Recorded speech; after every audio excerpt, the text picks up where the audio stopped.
All right, I am here with Jared and Jake from Cadillac Jackson. What's up, guys? How are you? Man, living the COVID dream, kind of like a nightmare. But Yeah, you know, getting through it, rowing through it. How about you, Travis?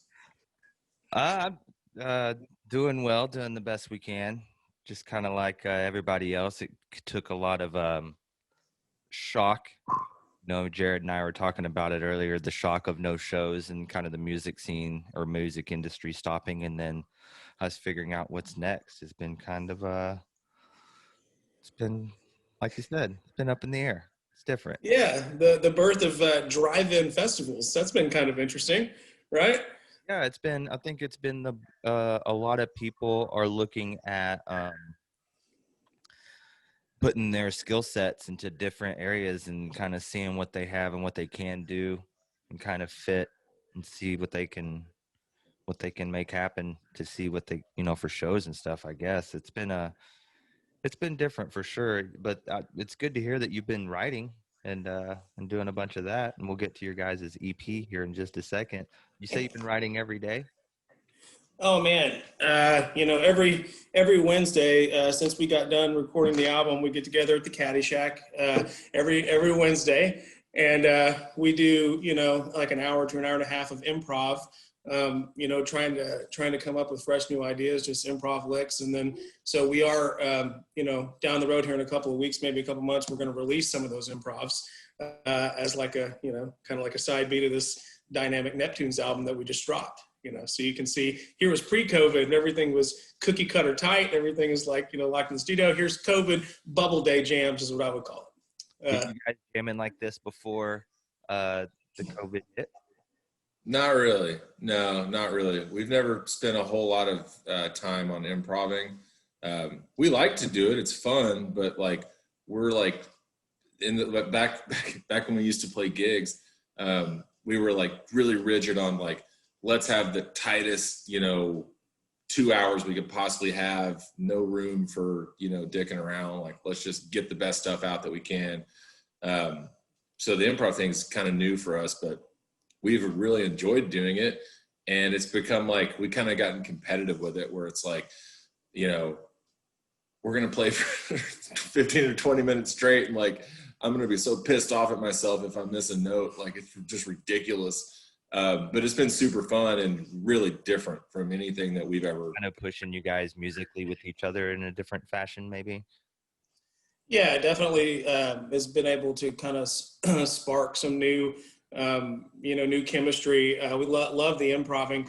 Our drummer, Tyler, was sort of his idea, like, hey, we got the album in the can. We got ideas brewing for the next album. Let's just start improving and see what kind of sparks, out of the blue. And love the improv Wednesdays. But like Jared said, it's kind of like living in the upside down. If you're a fan of Stranger Things, before we were, every Wednesday it was all about 4 hours of let's make a 2 hour nonstop, no pause between songs, block to block. We wanted our show to be like a perfect Tetris. Boom, everything's just locked in. Now we're like, hey, digging this improv. Can't wait for the festivals and stuff to open back up. So now we can kind of unleash that on the tightness of our album like Neptunes. Well, we'll jump back into that here in just a little bit. Let's talk about this new album or this new EP, Neptunes. What you guys just released it? When did you guys release it? October 31st, Halloween. How's the response been? You guys been getting pretty good response from it from the Cadillac Jackson fans? Yeah, man, lots of love. Lot of love for it.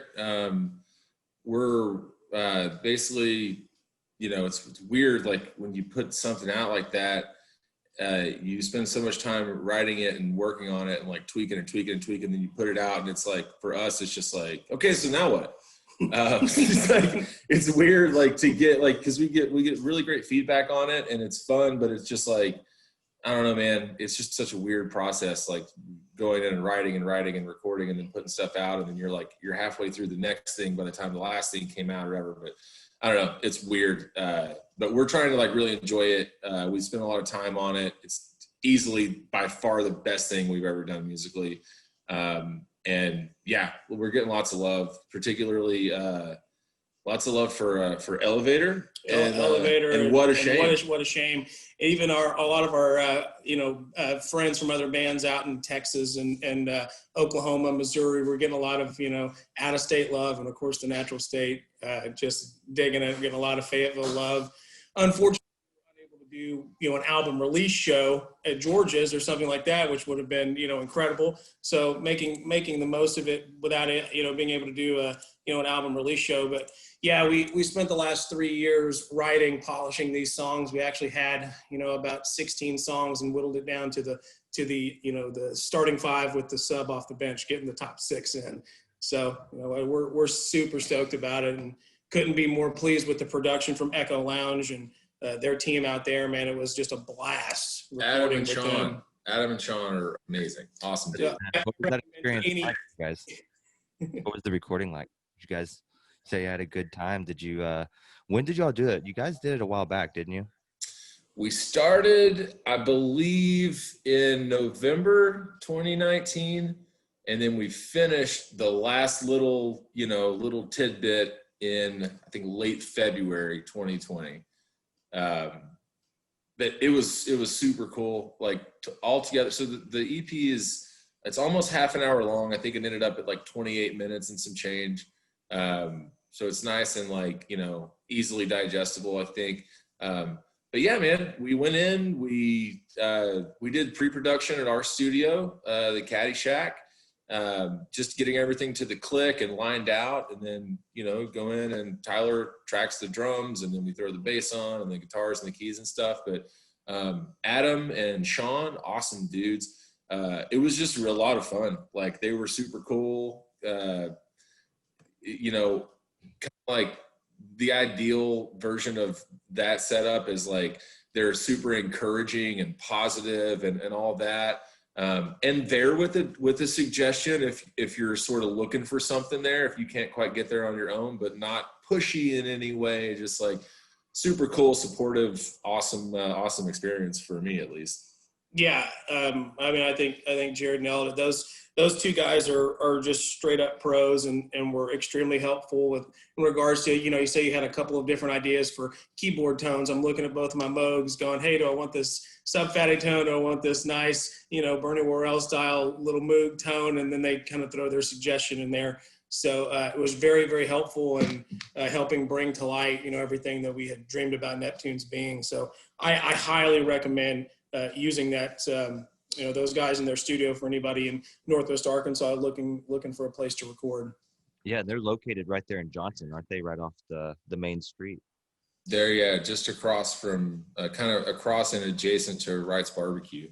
Yeah. They also do lessons, like little kids. They'll do guitar, drums, singing. They do songwriting classes for any singer-songwriter folks that are just looking to get into a collaborative environment with other singer-songwriters. They connect people together and go through, like Sean played bass for Hank Williams Jr. for like 15 years. Yeah, he toured the world. So you get to hear those awesome Bo Cephas stories, from out telling us the behind the curtain stories of all that stuff, which was just absolutely dynamite.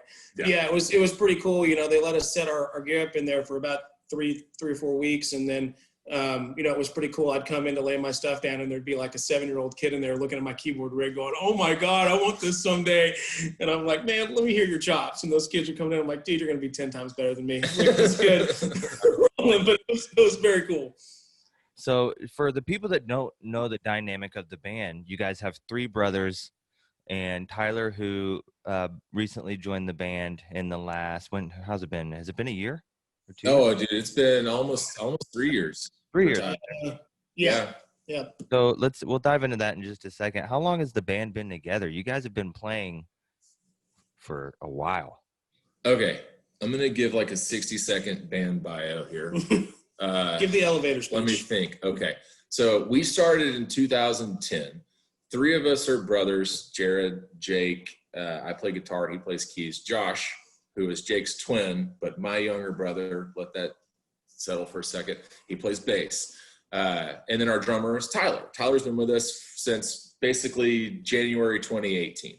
We started in 2010. We were originally a 5-piece band with 2 guitar players, we've morphed over the years to, we've had like 2 or 3 different saxophone players come in and leave, a couple of different guitar players. We had a hip hop MC for about 4 years. Anyways, we got down to this 4-piece because our buds, Skylar Green and Josh Berry, who were playing guitar and drums with us at the time, both moved to Hawaii. So that left us just the 3, just us 3 brothers. And we got Tyler in. That made us a 4-piece. And it's the greatest thing that ever happened for us. Tyler's an awesome drummer, super cool dude. And being the 4-piece, like sort of stripped down thing it's really worked out good for us, hasn't it? Absolutely, man. Around the time that Josh Berry and Skylar Green dropped that bomb on us when we got back from a Little Rock Conway run, that, hey, we're moving to Hawaii, aloha. And man, that was kind of devastating. We said, there is one perfect drummer that has come to some of our shows, and I hope this guy, wants to come in and take the drum slot. So, Tyler thought he was coming in for an audition, but really we were like, man, if this guy's even a little bit interested, we're Oh man, yeah. For what you guys, whenever I saw that he was playing with you guys, I was like, man, that's like perfect. He's so in the pocket, so solid, but then also brings like such a creative flavor to his. Oh, absolutely, man. He's definitely kind of driving the Cadillac, and he was able to kind of open up, our eyes in a way of, maybe a 4-piece, maybe that's sort of the thing. And of course, at the time, I think Talk had become, I don't know if you're familiar with Talk, instrumental jam band, that they're a big influence on us, and sort of that kind of gave us the idea, maybe let's just run with this 4-piece thing. And I was super stoked about it, because I'm like, man, get that other guitar out of the way. It gives me an opportunity as a keyboard player to come in and play some more lead stuff, kind of show my chops. And it's just been super fun with 4 people. The balance and everything like that is just absolutely perfect. Just a dream that we've always wanted. And of course, since we got Tyler in the band, we started working on what is now this new EP. And he's been, really helpful as far as not just being a drummer, but helping bring in, helping co-write and that sort of thing, which having 4 people all sort of chip in on songwriting is pretty huge. Have you guys always wrote all together in a room with that style, or do you guys ever write separate and bring pieces in, or how do you guys usually do that? Man, a little bit of both, I'd say. I'm the kind of guy where, like, if I come up with an idea or the start of an idea, I just like work it obsessively until I go as far as I can possibly go with it. And then I'll bring it into the room, and then, the other guys will throw in their 2 cents. Jake is similar, but his kind of way is like, I'll go as far as I can, but I'll have like 10 different, stews making at the same time. So it's like, I'm not going to go all the way on this one. I'll just get it, a couple of things together, and then we'll throw it into the mix and see. Josh is a bass player. He's just like, hey, I got this bass groove. Yeah. Like, what do y'all think? So I don't know. It's really just a mixture, I think. More recently, it's been way more collaborative in the room, just because Tyler runs a DAW in the studio. So we're tracking live into the program and being able to get playback and, stack this on top of that and just play Legos with it, which is a new thing for us. So I think, it's historically more like individually than bring it in, but here recently and going forward, probably way more like happening in the room type shit. Yeah. I'd say the album is probably a 70-30 split of, 70% of the songs were sort of brought in with the whole fleshed out ideas, and then, we sort of tweak it as a band. But then, then there's that fun kind of funky 30% where, Josh will just come in with the bass line. Hey, I got this bass line. Boom. All of a sudden him and Tyler are off to the races, and we're like, hey, we got a new banger on our hands right here. So boom, there we go. That's just sort of the difference between, Jared and Josh and their songwriting. Josh is a lot more loosey-goosey with it. And Jared's a lot more, hey, here's a define, everything ironed out. And like, Jared said, I sort of try to I'd rather bring in, 7 or 8 options going, hey, we only need 4 or 5 sections. Here's 10 sections. Let's whittle it down and, boom, kind of go from there. But definitely from all angles. Has it really helped recording those practices and being able to listen back to what you guys did? Kind of talk about how that's been helpful. Man, okay, so we've been for years and years and years just recording everything we do really shittily on our iPhones. Voice note, just like absolute garbage quality, but it's there. to go back and use as a reference. Actually having, the setup now to go in and like do a little mix on there and cut this out. This sucks. Oh, bring that up, that kind of thing. Super helpful. It just multiplies your productivity, because you're like, you just weed out the terrible shit like instantly, and you're like, oh wait, what's that thing that I didn't think was all that cool when we did it, that now like on the third listen I'm like, that's actually the coolest thing about this. Like, let's magnify that. All being able to do all that is just, it's insanely helpful for the songwriting. It's a game changer. I was talking to my buddy Chris, and he has East Hall, and we had an old band called Hot Shot Karate, who awesome name, by the way. Thanks. Awesome name. I want to say like 15 to 20 songs or something that's like done for a new album, but we've been working on it over the years whenever our guitar player Caleb comes into town and stuff like that. But we're able to just recording everything and then going back, and he told me the other day he's got like every single recording of every practice that we had, and we used to practice like once a week. Awesome. So it's like he's pulling out all these old nuggets almost 15 years later of like little jams and stuff like that. Dude, that's wild. Awesome. And Galaxy Tour Guides, another band I was in, was kind of the same way, where we got together and we jammed on some songs. We wrote 6 or 7 songs, and literally like got too busy. Year and a half goes by, and I'm talking to Rob Lucio one day, and then he's got these, we still got these songs we could build off of, and we were able to have like 6 songs to build off of in that style right off the bat. Dude, that's awesome. It's nice to have that stuff living online to go back to. Oh man, so clutch. 15 years, I can't even imagine like doing something 15 years ago and then going back, and that's crazy. Awesome. Tyler, welcome. Yeah, man. It's Thanks, man. What's up? Yeah. We're late to the party. What's up? So Tyler just now joined us. What were you about? You missed all the good things we were saying about you. Oh well, Yeah, so- The Terrible Tyler podcast. Yeah. So you've been in the band for 3 years now. How's this experience been? How's it been? Man, it's been great. There's a lot of different things I could say, all of them positive. It's been an eye-opening experience and a challenging experience. Prior to Cadillac Jackson, I mean, I play in Crescent City combo as well. Is a challenging experience, but my primary background is metal and rock and roll, so coming into Cadillac Jackson was a fun and interesting experience, and it's been an amazing creative outlet. It's these guys have been real accommodating in such a way that was like, hey, just do whatever you want, and have fun with it. Here's a key to the studio. Yeah, the family. when I auditioned, they were like, hey, we gave you a key, right? That's what they were saying.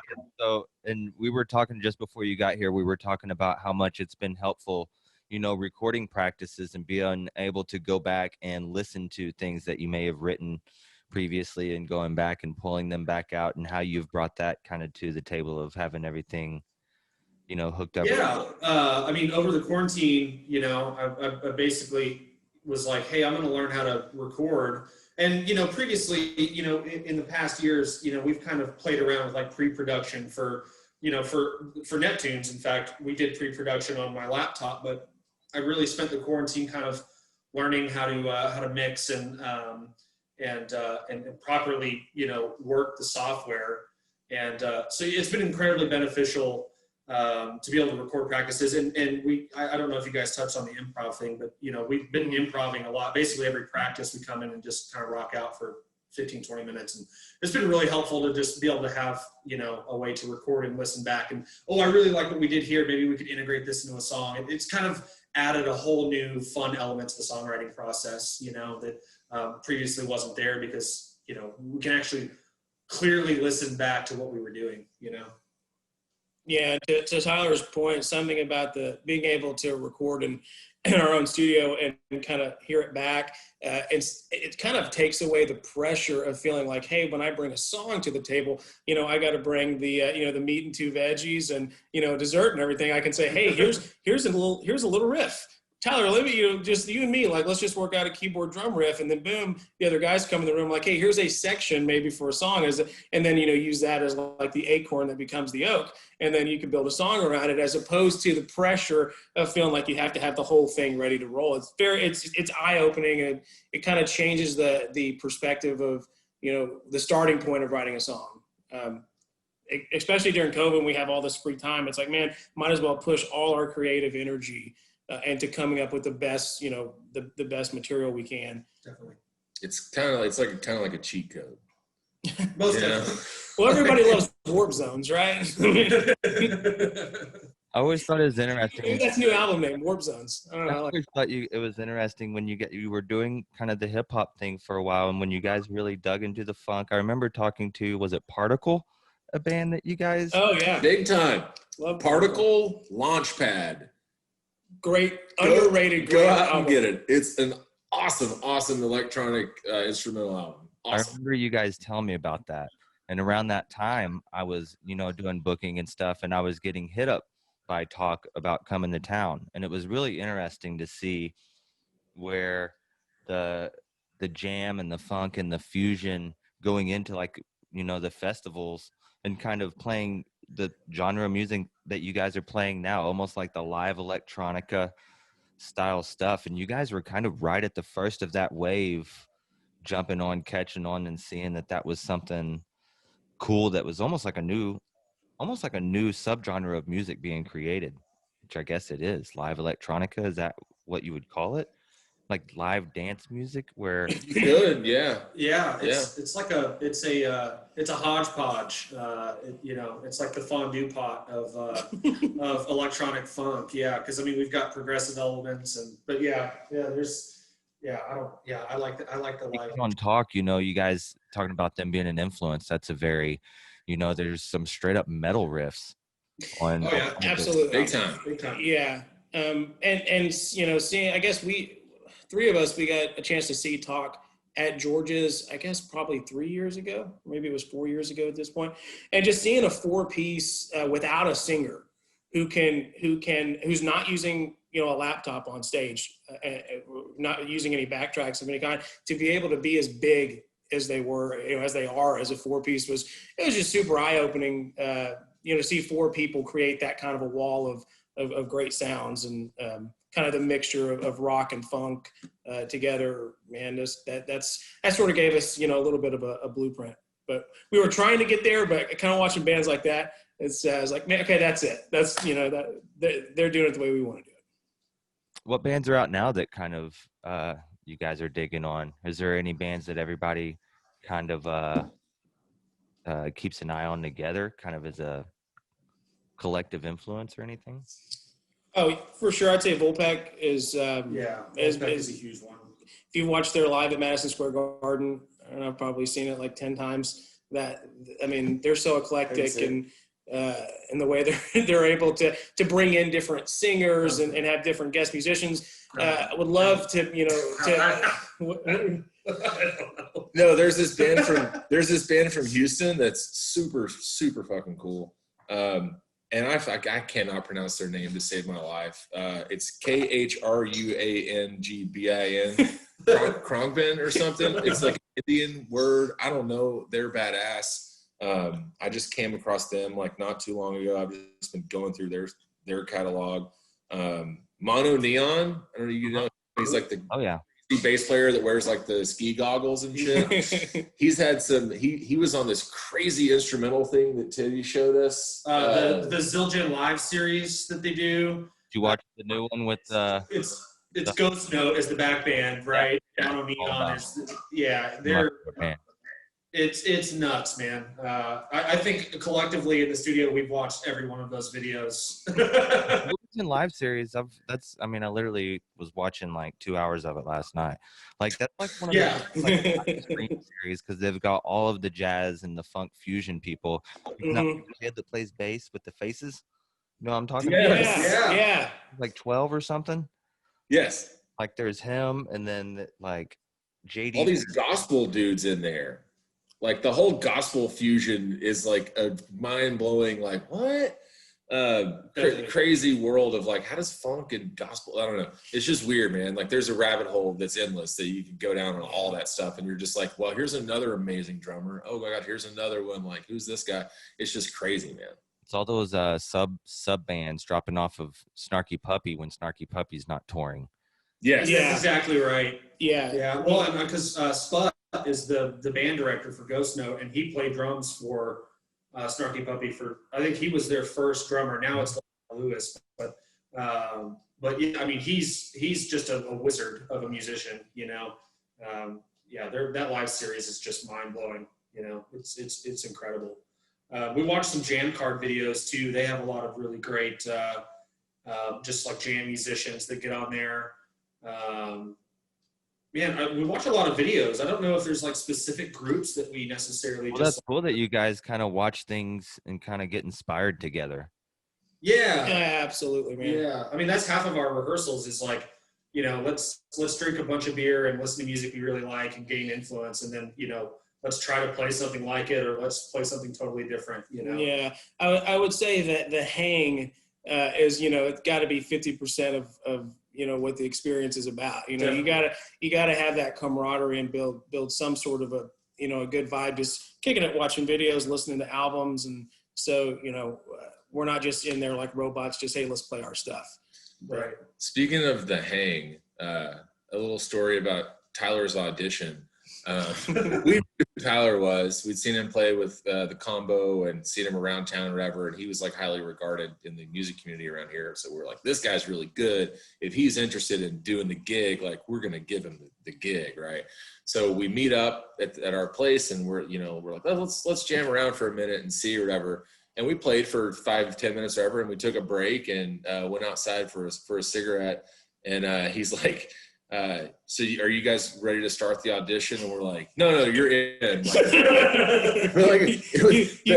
got the gig. The audition was like, let's just hang out in the same room to make sure this guy's not a total weirdo. Right. Or the right kind of weirdo. Yeah. It's really what Band auditions have to be one of the most awkward things for everybody involved. Absolutely. Strange. Wait, didn't I tried out for you guys? You fucking did, Travis. Oh my god. I remember that. well, Oh my god. we were in a transitional phase. But it's like it's hard to, you guys gave me a hard no. No, I'm just joking. But when you go try out for a band for them, and then when somebody tries out, there's no like formal like you're in. And there's no formal like it's 3 times and then you're in. There's no like official way of doing it, and every situation's different. It's so awkward, but it's awesome when you nail down like a lineup that fits and that you can just work on really just writing. Yeah. For sure, dude. Yeah. Totally. Yeah, I mean, basically from almost the first rehearsal of getting together with Tyler, Jared had sort of been sitting on some material that he had really worked out. And so, I mean, almost like, you know, second weekend, boom, we're working on new stuff. I think before even Tyler learned any of our old material, we were like, no, we got new stuff, man. We're Elevator, ready. actually. Elevator, the last track on Neptunes, Elevator, is the first song we wrote when I joined the band. And we had written that song, and I had learned, and we had written that song with them before I learned any of the other material. And we had a show like 4 weeks later at George's or something. So we spent the first like 2 weeks almost just working on this song before we actually touched any of the other material, which was really awesome for me because, you know, we just kind of hit the ground running and we all vibed super hard. And it's cool that instead of, you know, because I can go home and listen to, you know, a lot of those tracks they had recorded, so I could go home and just play along with them. But it's awesome that the first thing we did was come up with some killer tunes together and vibe really hard, you know. Of course, it needs to be also said that when we got Tyler in the mix, not only did we get his incredible drumming prowess, but we also got the wonderful artistic collaboration of his wife, Erica, who's responsible for the spectacular artwork that we have on Neptunes. So it was definitely like a 2-for-1. You know, we got a steal. Erica Gamara Creative out there. Go hit her up. She's for hire. She's great. She's done 1 million flyers for us. Our logo, our lightning bolt logo, she did that. Anything that looks cool, that's graphic for us, she did it. Probably. Yeah. But yeah. So this new EP, it's up on Spotify. Is it up on pretty much everywhere though, isn't it? Yeah, Dude, It's all over YouTube, Spotify, iTunes. Apple Music. I mean, it's on TikTok. Like, if you want to like do a little dance video to one of our tunes, like you can even do that. It's everywhere, isn't it? We put it on every streaming platform that there is in the world. I'm pretty sure. I just call all stores on TuneCore. Where can people go to listen, or where can people go to like see your website and socials and stuff like that? Where you guys on there? Facebook, Instagram, and our go to YouTube. We have a bunch of content on YouTube. I got some Talkbox videos on there. We've done several videos in our studio, kind of like taking like the sort of Wolfpack vibe of like, let's do some like kind of so-so video quality, but really good audio quality, like just stuff from our phones. Mm-hmm. We've also had like professional guys come in and film us, but yeah, check out our YouTube. We try to put as much stuff on there as we can. Definitely be more content to come. That's one thing that we're kind of committed to doing in the next couple of months. During the continuation of this nonstop pandemic, is putting out more videos. Maybe we're trying to collaborate with have some other musicians over and do some some improvs, maybe with some other guitarists or horn players or singers or whatever. So definitely be putting That's cool content. Well, awesome, guys. Thank you for coming on, talking about the band, talking about this EP. Congratulations with that being out. Sorry you can't like tour it and do anything quite yet, but we're making the best of it, Travis. Yeah. We're all like you guys will have about 6 more hours worth of music by the time we get out of it. That's what it sounds like. So that's for real. I think we've recorded about 45 minutes of improv that we've decided to keep out of the hours that we've laid down. So we already got that. Well, guys, thank you. You guys take it easy, and thank you for coming on the podcast. Thanks for having us, Travis. It's good to talk to you, man. Absolutely. Glad to see you're doing well.